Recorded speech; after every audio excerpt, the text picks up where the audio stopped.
have a loaded question for you. Does pineapple belong on pizza? Oh, I hate this one already.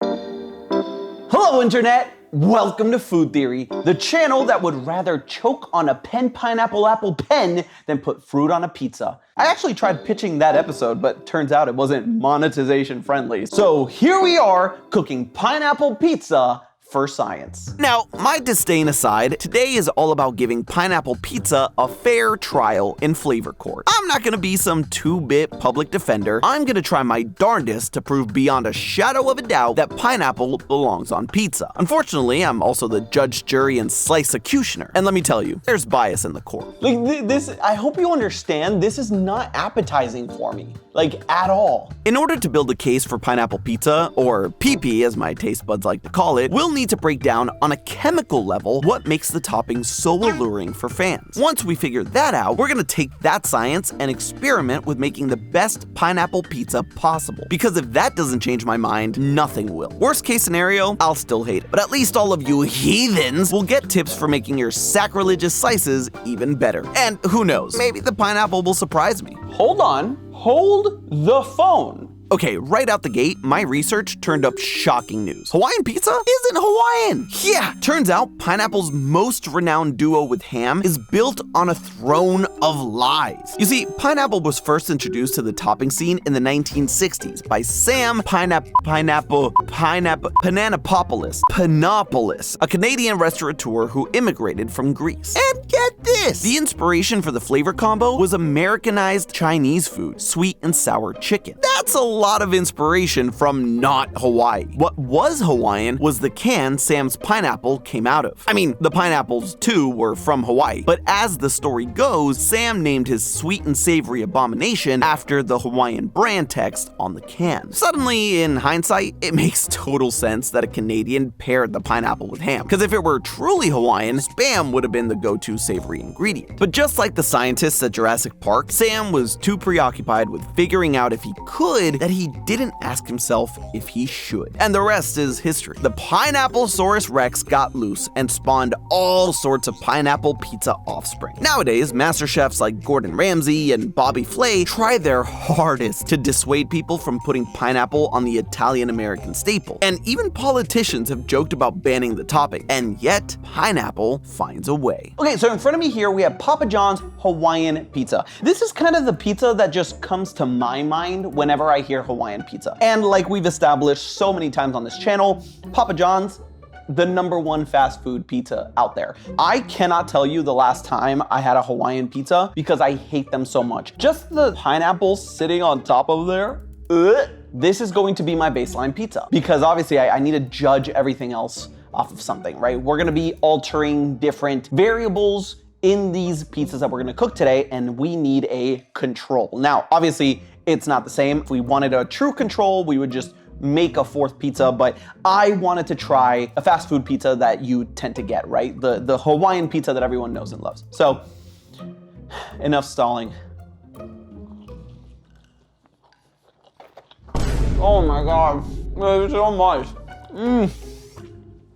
It's so much pineapple. It's like playing Minesweeper in my mouth, because as I'm chewing, every now and then I land on a bomb and it's just BAM! Pineapple juice. So overwhelmingly sweet compared to everything else around it. Pizza is a savory dish, and that doesn't mean that you can't have sweetness on it, like a little balsamic glaze, you know, a little bit of sweetness. Pineapple is this. Pineapple is this. This is not balanced. This is balanced. This is not balanced. And 2, it's the flavor profile. Like I mentioned in my crazy man ramblings, pizza is inherently a savory dish, and the pineapple is so overwhelmingly sweet that it throws the entire equation out of whack. Now, I'm someone that likes sweet and savory things, but there's a balance to everything. And pineapple is like the Fire Nation. It just throws the entire thing out of balance. We can argue all the live long day if pineapple belongs on pizza, but something that isn't up for debate is your health, which is why I'm so happy to bring back our sponsor for today's video, ZocDoc. If you don't know ZocDoc, they're a free website that helps you search and compare high-quality doctors for your needs. ZocDoc can help you find the right in-network doctor for you and book your appointment. Look, I love my job, but eating multiple pizzas in one sitting, especially with pineapple all all over it, bleh, isn't the greatest for my health. And if there's one thing I don't play with, it's my health. ZocDoc makes it easy to book in-network appointments with more than 100,000 healthcare providers. You can filter for doctors by specialties and see reviews by verified patients so you can choose the best, most convenient care for you, or the ones that agree with your opinion on pineapple on pizza. You can even filter by who takes your insurance or how far away from you they are. I've talked about ZocDoc before and how much it's helped me find my own doctor after moving to Miami, and I can't express how much stress it's taken off my shoulders. I've been recommending it to my friends and family who all deal with the same pitfalls of finding the right healthcare provider, and they've all loved that ZocDoc helps you get appointments fast, typically within just 24 to 72 hours of booking, and you can even score same-day appointments. You don't have to spend hours Googling and worrying about the terrifying reviews you see about a doctor who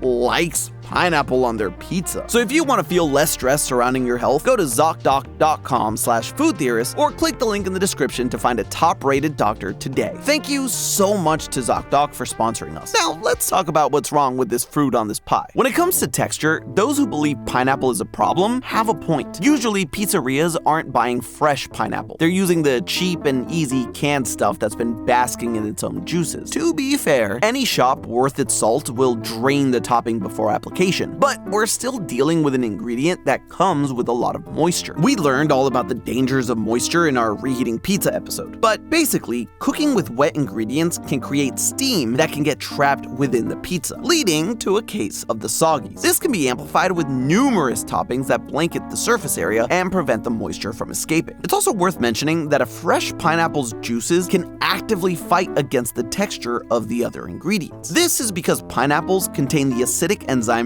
bromelain. If you've ever had the mouth tingles from eating pineapple, that is due to bromelain breaking down the soft tissue proteins in your mouth. You know what are also proteins that bromelain chemically alters? Cheese, ham, pepperoni, all the big co-stars to pineapple on a pizza. Luckily, canned pineapple companies irreversibly denature the bromelain before canning. But if you're using the fresh stuff, be aware that the Pineapple-saurus rex may attack your other ingredients. This mostly is a warning if there's significant downtime between when you place the raw pineapple on the pizza and put that pizza in the oven. Because if the pineapple is cooked fast enough, the heat should deactivate the bromelain before it does noticeable damage. With all that said, the solution to both the bromelain and moisture issue is the same. Pre-cook the pineapple before you use it as a topping. This will draw out the moisture and dry it out before it becomes a problem for your pizza. I actually recommend caramelizing the pineapple in a little bit of bacon grease if possible, because this is gonna add a lot of depth to the pizza's flavor profile. The other trick that can save a pineapple pizza from turning soggy is to use pineapple chunks over rings and to apply the topping modestly. A little goes a long way, and this will reduce the amount of steam getting trapped under your toppings. All right, so time to make our first pizza. Now we have our pineapple set over there drying because again, it was being cooked in grease, so we don't want to, oh God. Ah! Terrifying every time. What we're trying to do here is just experiment. So we don't need to worry about the art of the pizza making so much as the actual, flavors on the pizza. Gonna get a little bit of this, probably like a ladleful. I made pizza once and now I'm a natural one. Thank you, Billy. All right, so we got our mozzarella, and I know what you're yelling in the comments. Santi, don't use pre-shredded mozzarella. That's a travesty. Again, look, we're just trying to figure out science here, flavor science. It's okay if it doesn't melt perfectly because what we're looking for is the flavor profile. The flavor of the mozzarella is gonna be there. It is what it is. So, let's get our pineapple. We're not gonna do pineapple all over this because some of this is gonna go later on into our other pizza. So, there we go. I wanna make sure that I'm properly dressing the pizza. Last time, Claudia made it very clear that my distribution was horrendous. We're gonna put our pizza in, and now it's time to wait. Vio me, take it away. It should be no surprise to foodies that the secret to pineapple pizza's appeal is the mixing of salty and sweet. This is a tried and true food hack that makes countless dishes pop. But why? It all has to do with the receptors in our taste buds. Now, you may have heard the widespread myth that the tongue is subdivided into different areas with different taste buds. One section for bitter, another for salty, sour, sweet, and umami. Often, this is referred to as a tongue map. But that's a bit of an oversimplification, Because while sections of the tongue can be more sensitive to certain flavors, each taste bud within the tongue contains up to 100 taste cells that cover the full variety of flavor receptors. When we eat sugars or sweeteners, their molecules bind to the sweet taste receptors on our tongue, which causes a domino effect of chemicals that send signals to our brain so that we perceive sweetness. This job is primarily covered by the T1R2 and T1R3 receptors. But when salt is present, scientists are starting to believe that a third taste receptor comes into play. This is the SGLT1 receptor, and it acts a little bit more like a gate than the other receptors. To open this gate, you need sodium as the key, and once the gate is unlocked, it happily hoovers up sugar. This essentially means that adding salt to a sweet treat allows for more receptors to trigger the sensation of sweetness, which literally gives the perception of sweetness a new depth that otherwise would not be perceived. Zooming out a tad, all this is happening while the salt receptors are also being activated. By activating a broader variety of taste signals at once, the brain rounds out the intensity of both the salt and the sweet. This means that a salty-sweet combo makes each taste element come across as softer, in addition to serving a new flavor layer of sweetness. From an evolutionary perspective, this sweet and salty combo is highly sought out by our bodies. Sugars typically indicate high-calorie food that our bodies can use for energy, and salt directly helps the body by aiding in the regulation of bodily functions. Energy and electrolytes, a match made in heaven for the meat husks we pilot around. And by doubling up on them, our brains receive a 2-for-1 hit of dopamine. Okay, so this doesn't look half bad. It's a little more well done than I would normally make it, but honestly, nah, it's pretty good. Let me get a good slice here. Let me get, what's like the best? I'm gonna move some real estate around. Here we go. Oh yeah. Ooh, look at that. All right, let's try this.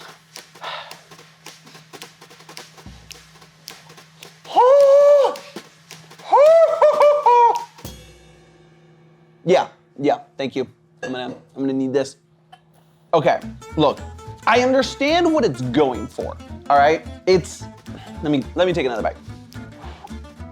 I will say, this is much more palatable than other pineapple pizzas I've had in the past, or Hawaiian pizzas I've had in the past. The problem with this is that it just punches you in the mouth. It's really it's a very sharp flavor that you get. Even dulled down, the pineapple pre-cooked and pre-dried, it still has such a strong, just punch through flavor that as soon as you bite into it, that's what you get. It just shoots through your mouth and makes you forget everything else. I will say pre-charring it, probably the move. I think it really mellowed out the flavors and it didn't mess with its neighbors, all right? Pre-charring it is like putting around a fence over this pineapple's nice home, which is the slice, and it's not ruining the yards and the lawns of the cheese and the pepperoni. Overall, I'm not sold. I just got a lot of pineapple there and it just overpowers everything.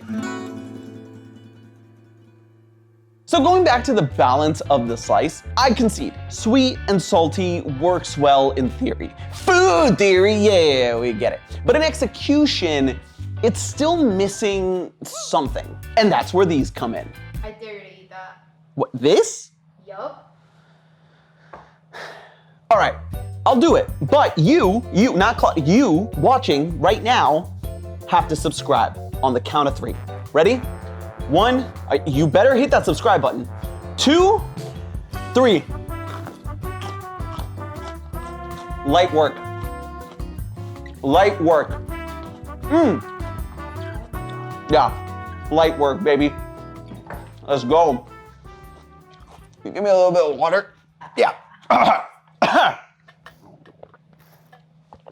We'll be right back. While I'm taking a minute to recover and prep the next slice, let's talk about the power of adding spice to the pineapple pizza. Whether it's jalapenos or chili flakes, it's becoming increasingly popular to pair pineapple with an element of spice. The thought is that by adding capsaicin to the mix, your mouth is going to be too busy focusing on the burning zing of spice to fully process just how sweet the pineapple can be. It isn't just a distraction though. According to researchers, capsaicin actually reduces the taste perception of sweet, bitter, and umami. This is because capsaicin and sweetness receptors are co-localized in the same taste cells, meaning that the tongue has to use the same hardware to process both sensations. Basically, both the spice and the sweet are mellowed out in your mouth because your tongue has to juggle processing both of them at the same time.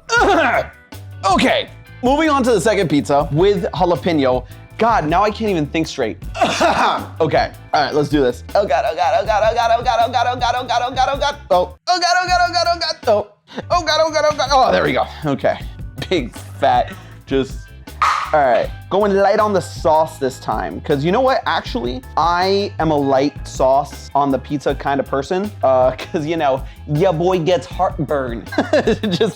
It's so real though. It's honestly such a real reality. Like around 26, I was like, huh, this Domino's pizza is suddenly making my tum-tum not happy. Every time I order from Papa John's or Domino's or anything like that, I switch it to light sauce. I never looked back. So if that's you, if you suffer from heartburn when you order like fast food pizza, just get light sauce. You're welcome. Thank me later. Here's the trick. We need 3 ingredients here so that we get the savory, the sweet, and the spice. I'm putting a lot of jalapeno because I think I need a lot of spice to counteract the pineapple. So I think we're looking good. Let's put this bad boy in the oven and see what happens. All right, so this is slightly less well done than the previous one because I feel like that didn't really do us any favors. So let's dig in. Oh God, there's so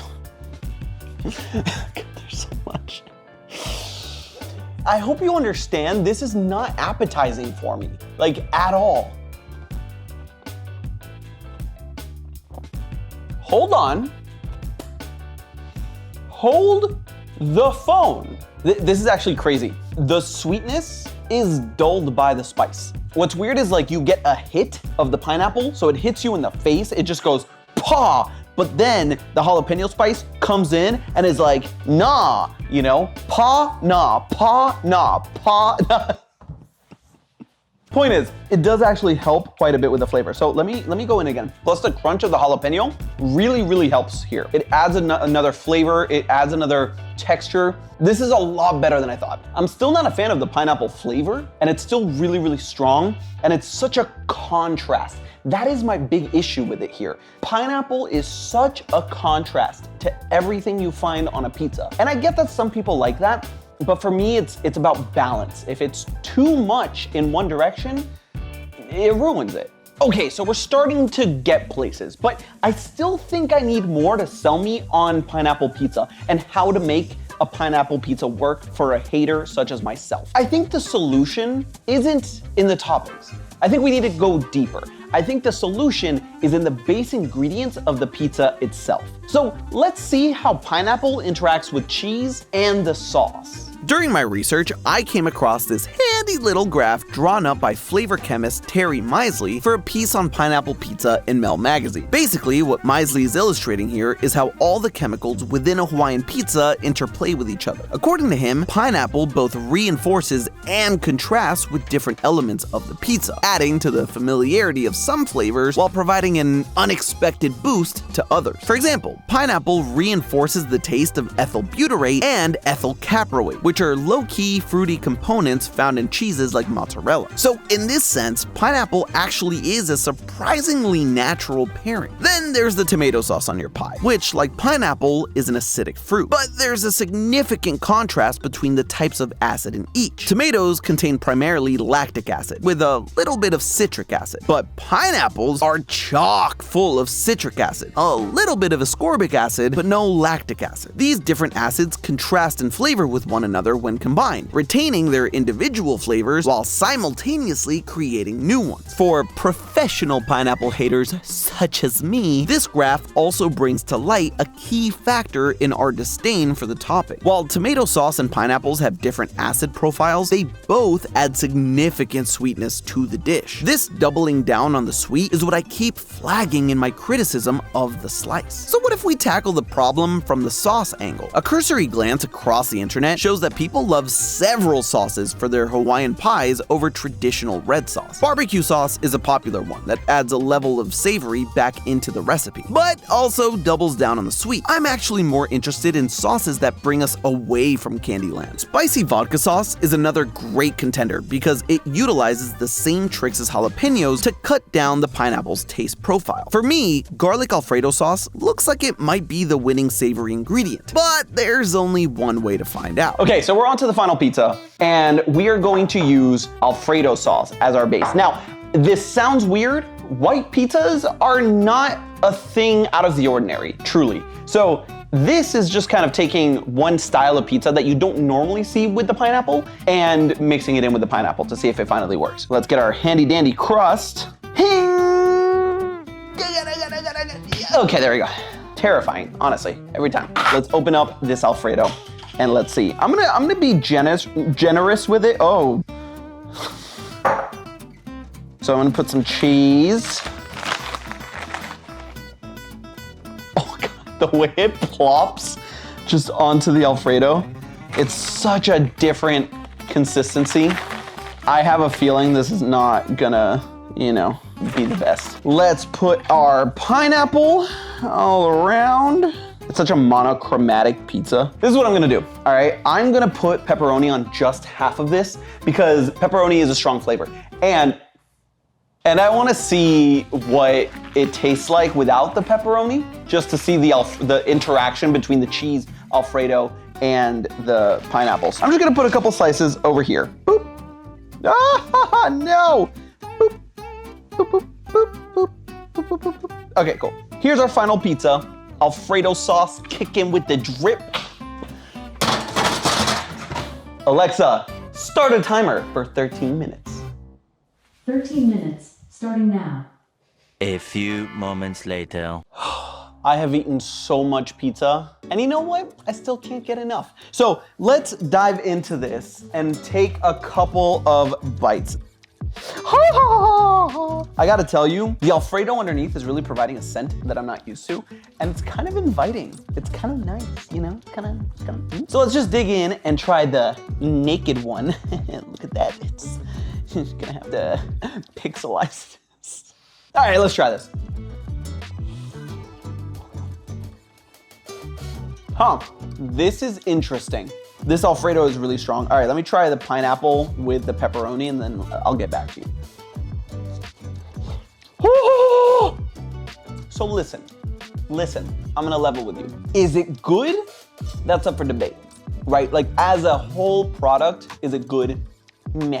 But the Alfredo really complements the pineapple. For once, I don't feel like the pineapple is clashing because the Alfredo in and of itself has this like creamy sweetness to it. And the pineapple comes in with its sweetness and juiciness, and the two work together because the Alfredo kind of meets it halfway, right? The Alfredo is like, look, I'm savory, but I can come over here, I can come halfway and be a little sweet for you. You know what I mean? And then the pineapple is like, oh dang, no one's ever tried being sweet with me. I've always had to bring the sweetness myself. Let's do this. And they work together. This is them working together. And I have to say, it's actually not bad. I think the pepperoni is necessary, or ham or bacon, whatever your protein of choice is, I think it's necessary. With the pineapple and the Alfredo working together, as we've established, it's good, it's balanced, but tending on the sweet side. The Alfredo and the pineapple are getting a little too loosey-goosey on the dance floor. You know what I mean? Like they're not adhering to middle school dance rules. They're kind of here, they're not here, they're kind of here. And pepperoni is the chaperone being like, hey, break it up. Honestly, I think if I had some spice on here,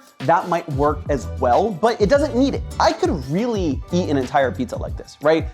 Better ingredients, better dough, all that stuff, sure, but I can see myself eating a white pizza with pepperoni and pineapple on it, or maybe some ham and pineapple on it. This was actually fascinating. So I think with this, we can finally settle that pineapple can go on pizza. If you're someone that likes a regular Hawaiian pizza and you like the world to be on fire, you do you, boo-boo. But if you're someone like me that prefers balance in their dishes and chaos everywhere else in their life, then try a white pizza with pepperoni on it. It might surprise you. But hey, that's just a theory. A food theory. Buen provecho. And hey, have you ever wondered what's inside a Scooby snack? Make sure to click the link on the screen now. And as always, I'll see you next week.